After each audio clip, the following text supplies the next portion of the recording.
Hitler rencontre Laval. Ça aussi, c'est bon savoir que c'est en 1943 que Mussolini est contraint à la démission.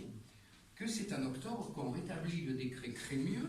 Crémieux était un politique du XIXe siècle, Lénine d'ailleurs, et qui avait accordé aux ressortissants juifs qui étaient en Algérie, leur avait accordé à certains du moins la nationalité française.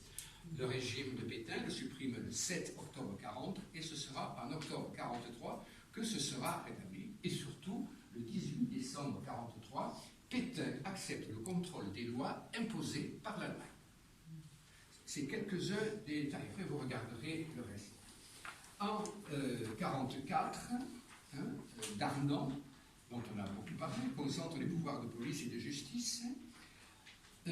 Si les mouvements de libération nationale sont créés, la milice, elle, est autorisée à étendre ses activités. Et on sait que la milice a été sans concession pendant la dernière guerre mondiale. C'est en 1944 qu'il y a l'abominable massacre de Dorado-sur-Glane. Et c'est le 20 juillet 1944 que Stauffenberg essaie, par un attentat qu'il loupé, essaie de faire tomber Hitler. Il met sa sacoche avec la bombe au pied de la table et il a calculé quand il doit le faire. À côté du pied de la table où Hitler, il pose sa sacoche et c'est parce que Hitler fait le tour de la table et que la bombe va exploser qu'Hitler ne sera pas tué. Donc Stauffenberg, lui, il sera ratiboisé. Voilà. Mais vous voyez comme quoi la résistance était même dans l'entourage même du Führer. Voilà. Donc, je vous ai marqué tout cela. Et en 1945, le 8 mai 1945, c'est la capitulation du Troisième Reich. Et il va y avoir tout de suite, et à partir du même 8 mai jusqu'au 13 mai, il va y avoir les attentats de Sétif et Guelma en Algérie qui vont précipiter l'état de guerre à venir. Puisque, chose que je rappelle aussi volontiers à mes étudiants, Camus est en 13, en 22 Mussolini s'installe, en 33 c'est Hitler, en 39-45 c'est la guerre, 45-55 c'est la guerre d'Indochine, c'est la guerre, et puis il y a la guerre d'Algérie. Donc si vous faites le compte, et Camus meurt le 4 janvier 60, si vous faites le compte des années où il a vécu sans guerre, il n'y en a pas beaucoup. Autrement dit, quand les lettres allemandes prennent de notre tournure, notre importance, quand on voit que plus la tuberculose qui affectait Camus, on voit que pour avoir l'espoir chevillé au corps, c'est que vraiment ça lui tenait véritablement à l'esprit. Donc il est bon aussi de donner ces rappels contextuels. C'est pour ça que je vous les ai marqués. Alors, qu'est-ce qui se passe après ce contexte? Venons-en aux lettres en elles-mêmes. La première lettre, je vous le rappelle, est écrite en juillet 1943 et publiée dans la revue Livre. Donc, cette lettre a pour base une variation entre le français et l'allemand sur l'amour de son pays. Et vous m'avez reproché, vous m'avez parlé de l'amour de mon pays. Il m'écrit, vous me disiez, voyez, c'est le premier mot. La grandeur de mon pays n'a pas de prix. Tout est bon qui la consomme. Et dans un monde où plus rien n'a de sens, ceux qui, comme nous, jeunes Allemands, ont la chance d'en trouver un au destin de leur nation, doivent tout lui sacrifier. Je vous aimais alors, mais c'est là que déjà je me séparais de vous. Non, vous disais-je, je ne puis croire qu'il faille tout asservir au but que l'on poursuit.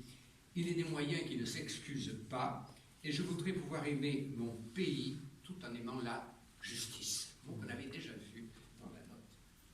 Je ne veux pas pour lui de n'importe quelle grandeur, fût-ce celle du sang et du mensonge, c'est en faisant vivre la justice que je veux le faire vivre. Vous m'avez dit, alors, allons, vous n'aimez pas votre pays. Voilà ce que lui dit Allons. Camus va mettre tout de suite les deux mots qu'on retrouvera après, grandeur et justice. Pour le français, l'amour du pays est donc inséparable de la justice. Il est aussi de ce que le français a perdu depuis le début de la guerre, ce que la France avait perdu, c'était sa puissance, puisque vous savez, les Allemands, le régime nazi s'est installé assez rapidement, j'ai oublié, s'est installé assez rapidement, et il a voulu une puissance. Mais la puissance, selon l'allemand, Camus le dit, c'est la puissance des armes. La puissance, selon pour Camus, c'est celle de la grandeur, celle de de l'esprit. Le mot esprit dans les lettres allemand signifie à la fois la vie, la discussion, la justice sociale. C'est l'esprit, tout ce qui relève du spirituel. Pas du spirituel au sens religieux, puisque Camus, je le précise, n'était pas religieux, et il le dira d'ailleurs dans ses lettres. Donc l'esprit, et le mot sera repris, et la dignité de l'homme. On a dit deux conceptions, la conception d'allemand qui est sur la force, la puissance. Je vous rappelle malheureusement ce qui est écrit au fronton des camps de concentration, Arbeit macht frei, le travail fait la liberté. C'était écrit au-dessus des camps de concentration. Moi je dois avouer que je n'avais compris cette formule, mais bon, il paraît qu'elle était efficace à l'époque. Donc, Camus va continuer. Je veux vous dire tout de suite quelle sorte de grandeur nous met en marche. Mais c'est vous dire quel est le courage que nous applaudissons et qui n'est pas le vôtre. Car c'est peu de choses que de savoir courir au feu quand on s'y prépare depuis toujours et quand la course vous est plus naturelle que la pensée. Vous voyez comment Camus, qui a un style ici qui sera assez violent, si je puis le dire, dans les mots, la course, il oppose à la pensée. Vous voyez déjà comment les choses se passent. C'est beaucoup au contraire que d'avancer vers la torture et vers la mort quand on sait de science certaine que la haine et la violence sont choses vaines par elles-mêmes. Cette proposition que la violence c'est une chose vaine, on va la trouver tout au long de l'œuvre suivante de Camus. Dans Caligula, ce sera là, dans les articles qu'il va publier dans les journaux, dans L'homme révolté. Les lettres allemandes vont irriguer une grande partie de l'œuvre. C'est pour ça que les mots sont si tendus dans les lettres allemandes. C'est beaucoup que de se battre en méprisant la guerre, d'accepter de tout perdre en gardant le goût du bonheur, de courir à la destruction avec l'idée d'une civilisation supérieure. C'est en cela que nous faisons plus que vous, parce que nous avons à prendre sur nous-mêmes. Vous n'avez rien eu à vaincre dans votre cœur, ni dans votre intelligence. Nous avions deux ennemis, et triompher par les armes ne nous suffisait pas, comme à vous qui n'aviez rien à dominer. Vous voyez la violence de ces lettres-là, mais une violence contenue, mais dans laquelle chaque mot porte. Nous avions beaucoup à dominer, et peut-être pour commencer, la perpétuelle tentation où nous sommes de vous ressembler. Car il y a toujours en nous quelque chose qui se laisse aller à l'instinct, au mépris de l'intelligence, au culte de l'efficacité. Si vous vous souvenez, vous la reprendre sur l'exemplier, de la note sur la 16 en novembre 1939, il dit « Ne rien sacrifier, sinon tout s'écroule ». Ça aussi, c'est la reprise. L'intelligence nous donne honte et nous imaginons parfois quelque heureuse barbarie où la vérité serait sans effort, mais sur ce point, la guérison est facile. Vous êtes là qui nous montrez ce qu'il en est de l'imagination et nous nous redressons.